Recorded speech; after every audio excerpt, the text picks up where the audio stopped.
Water is so familiar that it often fades into the background. Because we encounter it every day, it can feel intuitive and quite unremarkable. However, in oceanography, water is anything but ordinary. The ocean behaves the way it does, storing heat, resisting temperature change, transporting dissolved materials, and supporting life because of the intrinsic properties of water itself. This lecture begins Unit 2 by focusing not on the ocean as a place, but on water as a substance. The goal is to understand why water behaves differently from most other liquids on Earth. Everything that follows in this unit, ocean chemistry, air-sea interaction, waves, tides, circulation, all of these things depend on the physical and chemical behavior of water at the molecular level. At its most basic level, a water molecule consists of one oxygen atom bonded to two hydrogen atoms. While this seems simple, the details of that structure matter enormously. The molecule is not linear. Instead, it has a bent geometry with an angle of about 105 degrees. This shape arises from the arrangement of electron pairs around the oxygen atom. Oxygen is highly electronegative, meaning it pulls those shared electrons toward itself more strongly than hydrogen does. This uneven sharing of electrons set the stage for nearly every unusual property of water we will discuss today. The molecular structure is not just a chemical detail, it is the foundation for water's physical behavior in the oceans. Because oxygen pulls electrons closer, the water molecule develops regions of partial charge. The oxygen end of the molecule becomes slightly negative, while the hydrogen ends become slightly positive. This separation of charge is known as polarity. Polarity does not mean that water has a full electric charge. Instead, it means that charge is unevenly distributed within the molecule. This polarity allows water molecules to interact strongly with one another and with other charged or polar substances. Without polarity, water would behave much more like a simple gas at Earth's surface temperatures.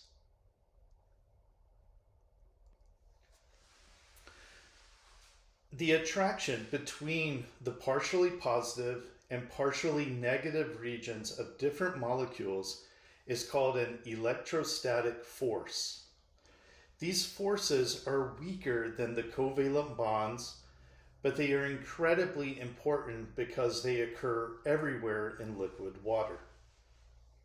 In the ocean, water molecules are constantly interacting through these forces. Although any single interaction is weak, the sheer number of interactions gives water its cohesion and stability as a liquid. Electrostatic forces explain why water molecules do not simply drift apart like gas molecules under the same conditions.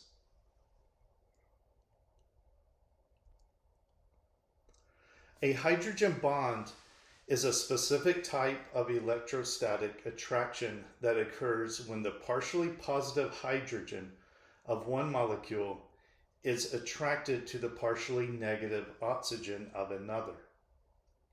Each water molecule can form up to 4 hydrogen bonds at a time, creating an extensive and constantly rearranging network.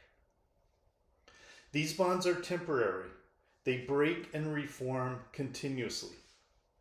But collectively, they give water remarkable strength as a liquid. Hydrogen bonding explains why water has a high boiling point, why it resists temperature change, and why it behaves differently from other molecules of similar size.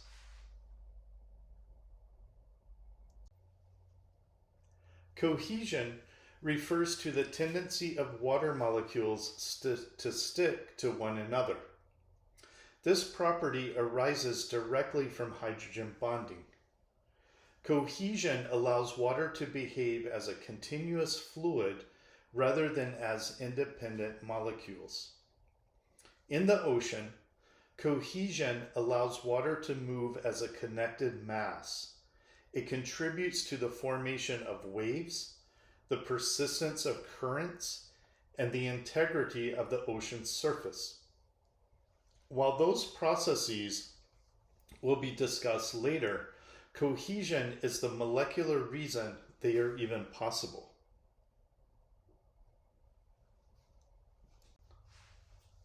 Adhesion describes water's attraction to other substances. Water adheres well to surfaces that have electrical charges or polar regions themselves. This explains why water spreads across surfaces instead of forming perfectly spherical droplets. Cohesion and adhesion are often discussed together, but they describe different interactions. Cohesion is water-to-water attraction, while adhesion is when water interacts with other substances. Both are important for understanding how water interacts with its environment. Surface tension arises because water molecules at the surface experience a net inward pull due to cohesion.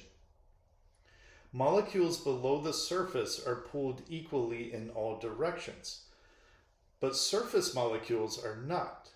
This creates resistance to deformation at the water's surface. Water has unusually high surface tension compared to most liquids. This property becomes important later when we discuss waves and air and sea interactions. But for now, it simply reflects the strength of intermolecular attraction in the water molecules.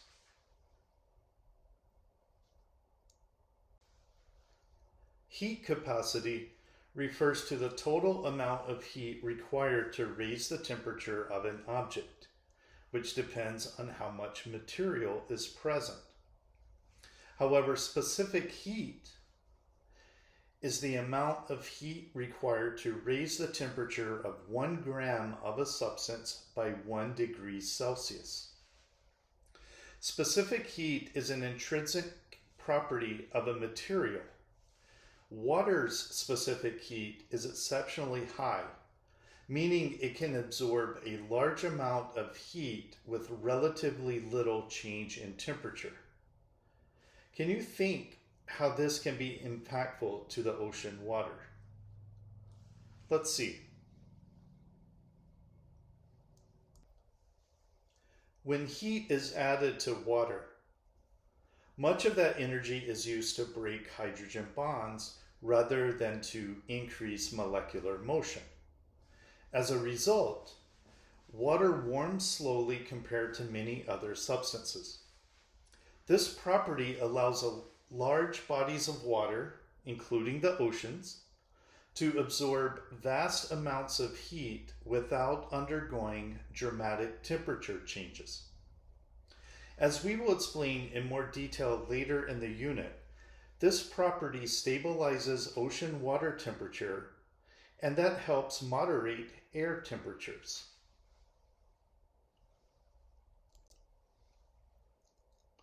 Because of its high specific heat, water acts as a thermal buffer. This thermostatic effect stabilizes temperatures in aquatic environments and nearby coastal regions. Water absorbs heat during warm periods and releases it slowly during cooler periods. This stabilizing influence is one of the reasons marine environments experience less extreme temperature variation than terrestrial environments.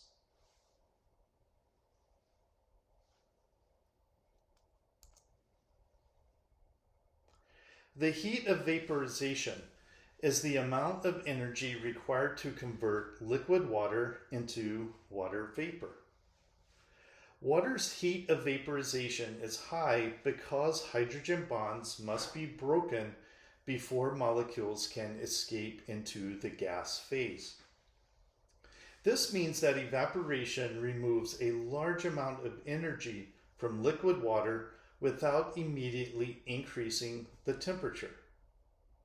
For now, the key point is that evaporation requires a lot of energy input because hydrogen bonds must be broken. We will return to how that energy transfer operates at the air-sea boundary later in the unit.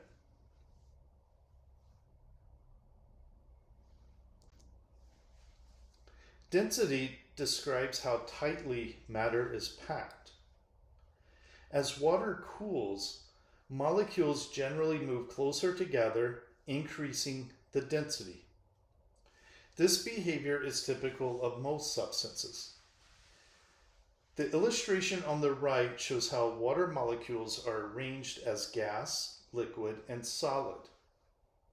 Water reaches its maximum density as a liquid at approximately 4 degrees Celsius. Of course, gas is the least dense, with molecules randomly scattered over space. But it also turns out that solid water is also less dense than liquid water. Understanding density is essential because density differences drive vertical structure in aquatic systems.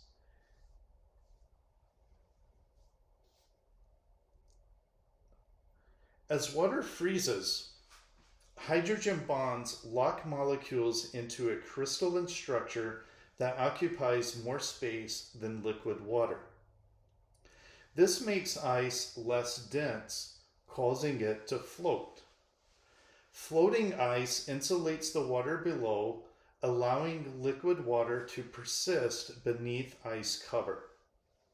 This density anomaly is one of the most biologically and physically important properties of water on Earth.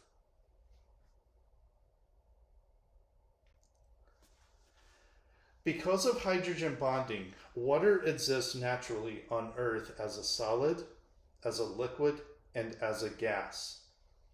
This wide stability range is unusual for molecules of this size and is critical for Earth's surface processes.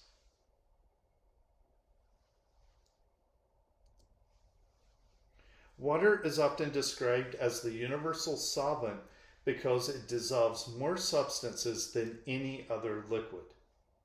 This occurs because water stabilizes ions in polar molecules using electrostatic attraction. Nonpolar substances do not dissolve well in water. This selective solubility sets the stage for ocean chemistry, which will be addressed directly in the next lecture.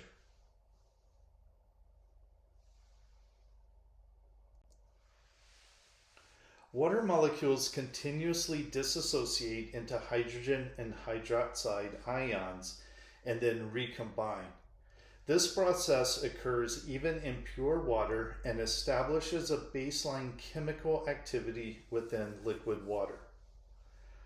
Although only a small fraction of molecules are disassociated at any moment, hydrogen ions are highly reactive and influence chemical behavior throughout aquatic systems.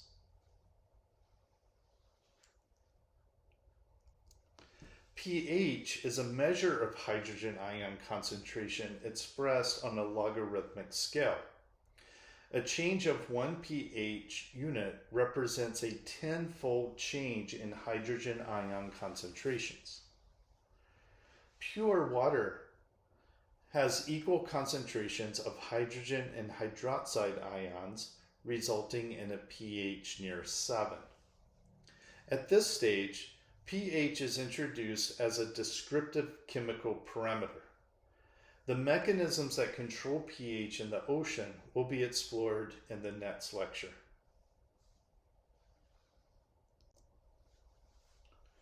Every property discussed in this lecture emerges from water's molecular structure. These properties allow Earth's oceans to store heat, maintain stable conditions, and support complex chemical processes. With this foundation in place, we're now ready to examine how water interacts chemically with the ocean system.